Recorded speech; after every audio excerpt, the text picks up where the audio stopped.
वाक़या बताता हूँ जो मेरे अपने साथ। लिहाजा हम दोनों दोस्तों ने ये फ़ैसला किया कि 2 हफ्ते पहले इम्तिहान से चले जाएंगे लाहौर। दोनों इम्तिहान हम दोनों ने दिए। तो इसी दौरान पता चला कि ये जो इम्तिहान है ये तो सिर्फ एक गेम है। वो उस पर केस चल रहा था, लिहाजा उसने बताया कि मैं इन दिनों सस्पेंड हूँ, लेकिन काम हमारी टीम काम कर रही है कि जॉइंट अकाउंट में पैसे रखेंगे। चलो, जितने पैसे भी उसके साथ कमिटमेंट हुई, छोड़ो इस सिस्टम को, और मैं यूरोप आ गया। मेरा दोस्त आजकल इंग्लैंड है।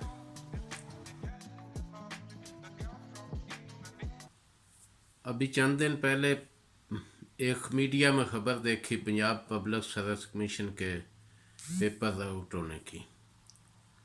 तो ये कुछ लोगों के लिए तो ये बड़ी शॉक्ड खबर थी, लेकिन मेरे लिए कोई इतनी हैरानी वाली बात नहीं थी। मेरा भी ख्याल यही था कि गरीब के बच्चों के लिए एक ही वैध रास्ता है कि वो तालीम हासिल करके पब्लिक सर्विस कमीशन के ज़रिए आला ओहदों तक पहुंच सकते हैं। लेकिन हकीकत इसके बिल्कुल बरअक्स है। मैं आपको एक वाक़या बताता हूं जो मेरे अपने साथ गुज़र चुका है। 1999 में महकमा तालीम की इंतज़ामी पोस्टों के लिए, यानी DEO और डिप्टी DEO के लिए पब्लिक सर्विस कमीशन के मुताबिक एक इम्तिहान मुनक्कद हुआ, जिसका ऐलान नवाज शरीफ की हुकूमत ने किया। तो इस इम्तिहान का इनकाद हुआ अक्टूबर 1999 में। मैं और मेरे एक दोस्त ने भी इसमें हिस्सा लेने का फ़ैसला किया। लिहाजा हम दोनों दोस्तों ने यह फ़ैसला किया कि 2 हफ्ते पहले इम्तिहान से चले जाएंगे लाहौर, तो तैयारी अच्छी हो जाएगी। लिहाजा इस प्लानिंग के तहत हम दोनों 2 हफ्ते पहले ही लाहौर चले गए। तो वो किताबें वगैरह काफ़ी इकट्ठी की, जिसकी ज़रूरत होती वो नहीं ले लेते। महदूद तैयारी तो होती नहीं, वसी पैमाने पे तैयारी करनी होती है। तो जनाब, जिस दिन हम गए वो मुझे याद है 12 अक्टूबर 1999 का दिन था। जब हम लाहौर पहुँचे तो पता चला कि मुशर्रफ ने होल्ड कर लिया है आर्मी ने, तो नवाज शरीफ की हुकूमत ख़त्म हो गई। लिहाजा इम्तिहान भी ख़तरे में पड़ गया। लेकिन कुछ दिन बाद पता चला, 1 हफ्ते बाद, कि इम्तिहान होने वाला है। तो हम लाहौर में ही रुके हुए थे। अक्टूबर के आखिरी दिनों में इम्तिहान था। दोनों इम्तिहान हम दोनों ने दिए। तो इसी दौरान पता चला कि ये जो इम्तिहान है ये तो सिर्फ एक गेम है। असल कार्रवाई होती है, चंद एक आदमी इधर से आते हैं, वरना वो लोग ही आते हैं जिनके तल्लक होते हैं, जो अपने रिसोर्सेज इस्तेमाल करते हैं। मेरे दोस्त को किसी ने बताया, कोई नंबर दिया कि इस आदमी से रब्ता करें। फ़ोन इतने ज़्यादा नहीं थे, वो लोकल नंबर पे ही कॉल हो जाती थी। मोबाइल वगैरह उस वक्त बिल्कुल नहीं था, बहुत ही कम था, कोई था भी तो। लेकिन आम आदमी की तक की पहुंच से दूर था मोबाइल। तो लिहाजा हमने रब्ता किया।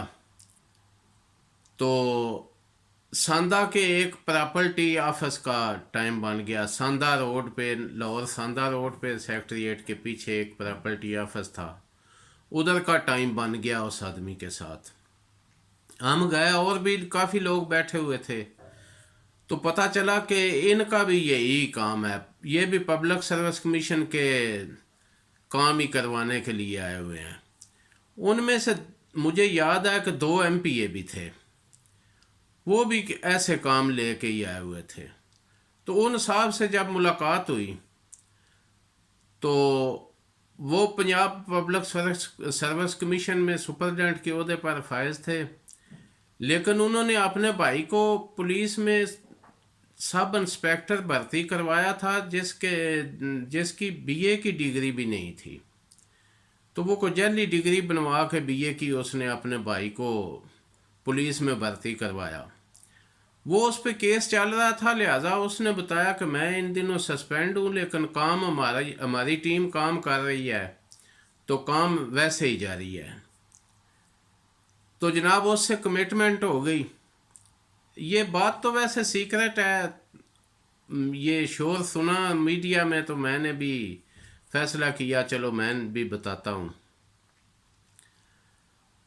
تو اس سے بات ہو گئی.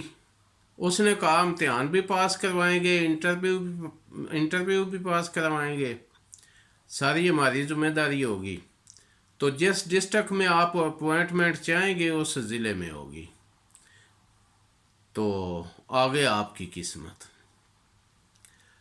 لہٰذا اس سے طے پایا. بلکہ صرف یہ بات نہ تھی، اس نے ہمیں یقین دلایا کہ ہمارے علاقے کے، وہ لاہور کا رہائشی تھا گلشن راوی کا، تو اس نے ہمیں بتایا کہ ہمارے علاقے کے جتنے آفیسر پبلک سروس کمیشن کے تھرو بھرتی ہوئے تھے نا، وہ سب نے ان کا نام، ان کے جو بھائی وغیرہ یا والد جو ادھر جا کے رابطہ کرتے تھے، تقریباً سب کا اس نے بتایا کہ فلاں کو بھی ہم نے کروایا، فلاں کو بھی ہم نے کروایا، فلاں کو بھی ہم نے کروایا، گن کے اس نے نام بتایا. تو بہت امپریس ہوئے ہم کہ واقعی اس کے ہاتھ میں گیم تو پکی ہے. تو طے پایا کہ جوائنٹ اکاؤنٹ میں پیسے رکھیں گے. چلو جتنے پیسے بھی اس کے ساتھ کمٹمنٹ ہوئی، تو اچھے خاصے پیسے تھے اس وقت. تو جناب جوائنٹ اکاؤنٹ ساندا کے ایک یونائٹڈ بینک میں UBL میں کھولا گیا، اس میں پیسے رکھے تو کاروائی شروع ہو گئی. تو امتحان کا رزلٹ اس نے بتایا کہ آپ کو پاس کروا دیا گیا لیکن رزلٹ اناؤنس نہیں ہوا. تو آگے ساری ذمہ داری ہماری ہوگی. تو جناب انہی انتظار میں ہی وہ مشرف حکومت نے وہ ختم کر دیا امتحان کے، جس طرح چل رہا ہے ایسے ہی سسٹم چلے.